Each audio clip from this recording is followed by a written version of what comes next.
Buenos días a todos. Me presento, mi nombre es José Manuel Valderrama Tolosa, estudiante de séptimo semestre de la licenciatura en Ciencias del Deporte de la Universidad Manuela Beltrán. En esta ocasión nos encontramos con la fisioterapeuta Nuria Angélica Neira Tolosa. Nuri, gracias por estar acá. Gracias a ti por la invitación. Vale, Nuri, entonces coméntanos más o menos de tu perfil. Sé que eres una de las mejores fisioterapeutas, entonces quiero que conozcan tu perfil profesional. Vale, muchas gracias por el elogio. Bueno, mi nombre es Nuria Angélica Neira Tolosa, como lo mencionaste. Soy fisioterapeuta egresada de la Manuela Beltrán. Soy especialista en fisioterapia del deporte de la Universidad Complutense de Madrid, España. Tengo una maestría en discapacidad e inclusión social de la Universidad Nacional de Colombia. He trabajado durante casi 15, 17 años en el deporte de rendimiento en diferentes modalidades. Actualmente estoy trabajando específicamente con atletismo de alto rendimiento, con el Ministerio del Deporte y el Comité Olímpico Colombiano. También tengo experiencia a nivel clínico y con deportistas amateur. De igual forma, pues he sido docente tanto de pregrado como de posgrado de algunas universidades, como la Universidad Manuela Beltrán, como la Universidad Escuela Colombiana de Rehabilitación, la Universidad Nacional, la Escuela Nacional del Deporte, entre otras, en formación de fisioterapia, en formación de profesionales también con especialización en fisioterapia y magísteres en fisioterapia del deporte. Vale, Nuri, muchísimas gracias. Te voy a comenzar haciendo la primera pregunta y es, ¿cuál es el deterioro físico de los deportistas, sé que manejas de alto rendimiento, tras este proceso de confinamiento que hubo en el mundo? Bueno, COVID trajo consigo una situación alarmante realmente, porque si para el ciudadano o para el ser humano del común el desacondicionamiento trae consecuencias para los deportistas en sus diferentes categorías y en especial del alto rendimiento también.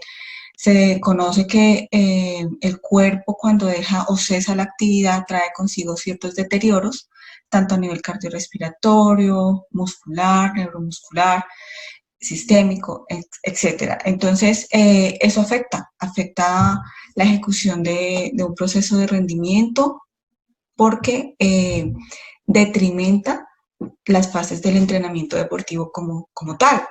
Entonces, desde la parte cardiorrespiratoria, pues el VO2 se ve afectado, ¿sí? Comienza un deterioro, el sistema basal también se encuentra afectado, por lo tanto, a nivel muscular, tiende a cortarse la fibra muscular, lo que trae consigo unos procesos glucolíticos deficientes que no van a facilitar ni un proceso de contracción hacia un proceso de fuerza, potencia, velocidad y por ende la flexibilidad también se va a ver afectada.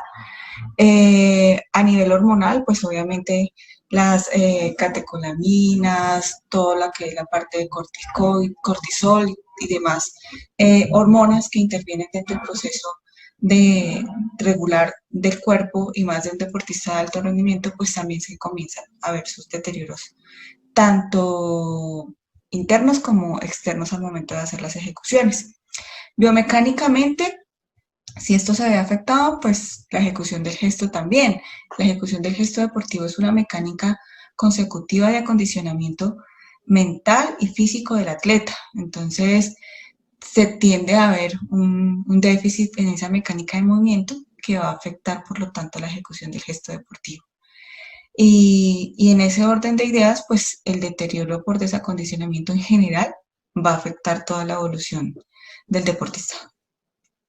Vale, wow, es una amplia gama de contextos que conlleva porque las personas solo piensan que se van a ver afectado el sistema cardiorrespiratorio o problemas ajenos que conllevan la respiración. Entonces, sí es una mirada muy importante que nos das. Te va a hacer la segunda pregunta y es, ¿qué problemas has evidenciado que se presentan en las competencias de los deportistas de alto rendimiento que sé que han retornado ya a varias competencias? Ok, pues mira, casualmente vengo de una competencia de un Challenger de marcha atlética en República Checa, donde no es solamente la literatura o lo que evidencian los artículos que han salido actualmente en diferentes países europeos y a nivel de América y Estados Unidos, sino que ya es la vivencia propia y dicha, en donde sí se refleja que el no entrenar por el confinamiento trajo consecuencias bastante fuertes, pues especialmente a nuestros deportistas colombianos, porque comienza la comparación a nivel competitivo cuando tú ves a deportistas italianos, deportistas suecos que ganan las competencias con un nivel tan alto de margen de rendimiento frente a nuestros colombianos que respetaron un confinamiento y que no tuvieron otra alternativa que un cese de actividad o un periodo de acondicionamiento funcional en casa, obviamente guiado por profesionales como lo hemos hecho desde el Ministerio del Deporte y desde el Comité Olímpico. Entonces, ¿qué pasa con estos deportistas de otros países? Pues que comenzaron a ver estrategias importantes de como burbujas en donde incluían a todo su pool de deportistas, respetando bioseguridad y todo para el COVID, pero les continuaban un proceso de entrenamiento. Obviamente esos deportistas también tuvieron un receso, porque todo el mundo tuvo un receso, pero comenzaron a ver estrategias en pro a una competición tan próxima como son los Juegos Olímpicos.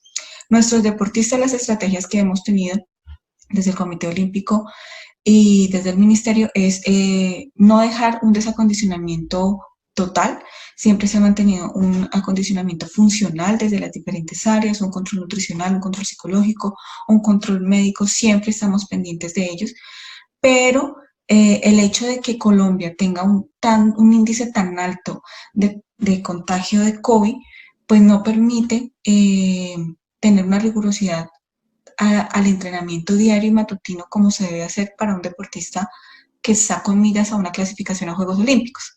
Entonces esas burbujas tienden a retrasarse un poco por los procesos de bioseguridad, pero pienso que ya hoy por hoy eso tiene que reevaluarse, se está reevaluando y se está dando, ya todos nuestros deportistas casi que en su totalidad están entrenando con todas las normas estrictas y todos los protocolos de bioseguridad establecidos y guiados desde el Ministerio de Salud y avalados por toda la parte del Ministerio del Deporte para las diferentes modalidades deportivas, pero sí se ve el déficit, sí se ve el margen, pero, pero pienso que pues el desacondicionamiento es así y aunque no son de desacondicionamiento como si estuviera en UCI o en una cama de urgencias, que es diferente para una persona del común por X procesos sistémicos, para el deportista de rendimiento se nota en otras fases del proceso, por eso es tan amplio que hay que verlo, que el ejercicio no es solamente la parte cardiovascular, que es lo que se piensa, ¿no? Mirar el VO2, mirar cómo están esas pruebas de esfuerzo, mirar lactatos, fatiga, porque obviamente dentro de ese proceso pues están muchos más inmersos, ¿no? Nombras que evidentemente el estado físico del deportista se va a ver afectado. Entonces, ¿qué recomendaciones les darías a los deportistas o a los entrenadores concretamente cuando van a retornar del COVID? Algunos deportistas, digámoslo, no de alto rendimiento, que hasta ahora están empezando a retornar a la práctica, al entrenamiento, para evitar esas lesiones o problemas a futuro que se evidencien.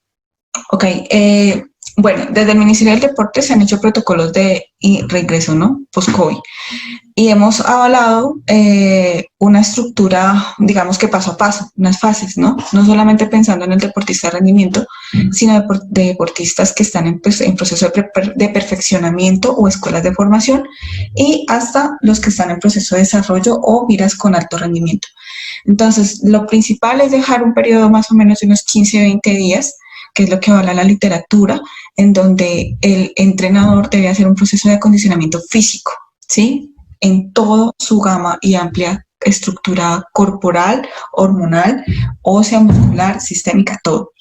¿Para qué? Para que los tejidos vuelvan a adaptarse a unas cargas de impacto, a unas cargas de fatiga, a unas cargas de evolución del mismo gesto deportivo.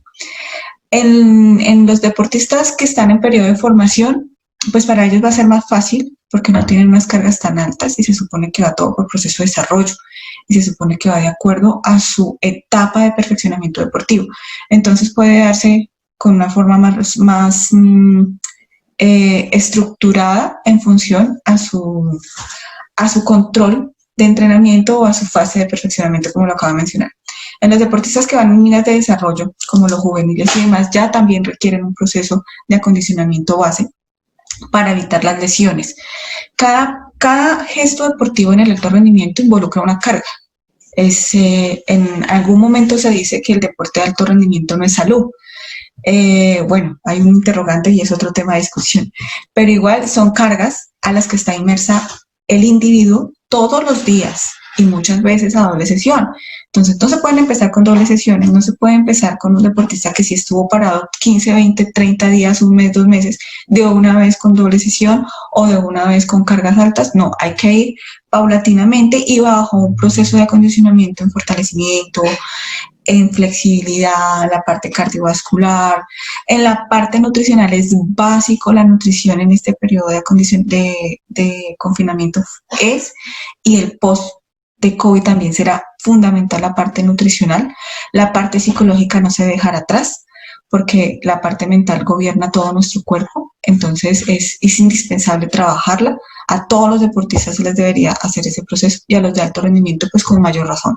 Entonces dejar unos 15 o 20 días con procesos de acondicionamiento físico, pero también acondicionamiento en otras áreas para poder comenzar a involucrar cargas de entrenamiento necesarias para un proceso de preparación general, ¿sí? No se puede empezar que si al 11 o 12 de marzo que se empezó con su confinamiento acá en Colombia, estaba en un proceso específico con miras a unos Juegos Olímpicos, ahorita vamos a partir de esa misma preparación específica. No, hay que empezar desde una preparación general, ajustar procesos metodológicos, planificación metodológica, y con ello se ajusta todos los profesionales que venimos detrás para ir prolongando poco a poco esa carga que se le va a dar al deportista. Ok, Nuri, muchísimas gracias. Te voy a hacer la última pregunta por cuestiones de tiempo. Desde tu profesión, ¿cómo se debe hacer ese proceso de rehabilitación de un deportista en caso de que haya presentado COVID? Bueno, las lesiones que se dan post-COVID, como no acabé de mencionar en la anterior pregunta, pues los tejidos como ligamentos, músculos, la desmineralización ósea es evidente, todo eso afecta, ¿no? Entonces, posibles tendencias a esguinces, fracturas muy fáciles, desgarros musculares muy a la par del día, sobrecargas tendinosas por el deterioro muscular, el tendón tiende a cargar más de lo que debe. Entonces, esas lesiones hay que tenerlas en cuenta. Ahora, cuando un deportista post-COVID, en un proceso de rehabilitación, ¿cómo se debería dar el manejo? Ese manejo tiene que ser muy, muy controlado desde la parte médica, con todos los exámenes pertinentes de esfuerzo físico, para poder hacer un proceso de planificación en la rehabilitación. La rehabilitación en el campo del deporte va de la mano con la planificación metodológica, nunca va desligada. Eso creo que es lo que nos diferencia de otros procesos de fisioterapia en rehabilitación en otras especialidades. ¿Qué quiere decir? Que si el entrenador comenzó esos 15 o 20 días y luego va a un proceso general, mi rehabilitación debe ir en busca no solamente de tener a punto ese deportista cuando termine esa preparación general, sino devolver todas las capacidades físicas, ¿sí? Y tiene que ir de la mano con el preparador físico también. Bueno, preparador físico en Colombia, la carrera como tal no existe, ¿no? Son habitualmente licenciados en educación física o profesionales en ciencias del deporte los que están hoy por hoy llevando esto. En otros países como España sí hay redactadores funcionales y preparadores físicos, en nuestro país no. Pero nosotros, los fisioterapeutas, bajo el constructo del conocimiento del movimiento corporal humano, vamos de la mano con ellos. Entonces es manejar un proceso de dolor si se llega a dar por una lesión post-COVID dentro del proceso de acondicionamiento inicial o preparación física inicial o acondicionamiento de preparación general. Bajar signos y síntomas que puedan llevar a procesos inflamatorios recurrentes, graves o crónicos, que puede darse. Activar un proceso cardiovascular para mejorar todo el retorno y la circulación sanguínea y vascular, linfática y demás. Y a la vez, también potenciar todas esas habilidades motoras que por un desacondicionamiento y un confinamiento se han ido dejando quietas, digámoslo así, ¿sí? Pero que están inmersas dentro del individuo. Entonces, tenemos que estar en varios frentes, en la patología por la estructura que se ve afectada, en la parte de acondicionamiento físico de la mano con el preparador físico y sobre todo nosotros en la parte motora, porque los fisioterapeutas pues tenemos el control del movimiento corporal humano y es nuestro deber ser. Ahí es donde también tenemos que jugar con la coordinación, la agilidad, ¿sí? El ritmo, el equilibrio, la propiocepción, el balance, la estabilidad corporal, todo eso tenemos que manejarlo para que se pueda dar un buen gesto deportivo y una buena mecánica del movimiento. Vale, Nuri, te agradezco muchísimo, es un gran aporte que les haces a todos los que estén dispuestos a prestos a ver esta entrevista. Te agradezco de antemano, sé que andas muy ocupada. Dios te bendiga, los mejores éxitos y esperemos pues se cumplan todos los propósitos y objetivos que se ha planteado el ministerio, el comité y de tu parte profesional. Te agradezco nuevamente. Bueno, gracias a ustedes por la invitación nuevamente y espero que esto sirva para que muchos deportistas comiencen a tener conciencia de que el posconfinamiento debe darse paulatinamente. Gracias, José Manuel.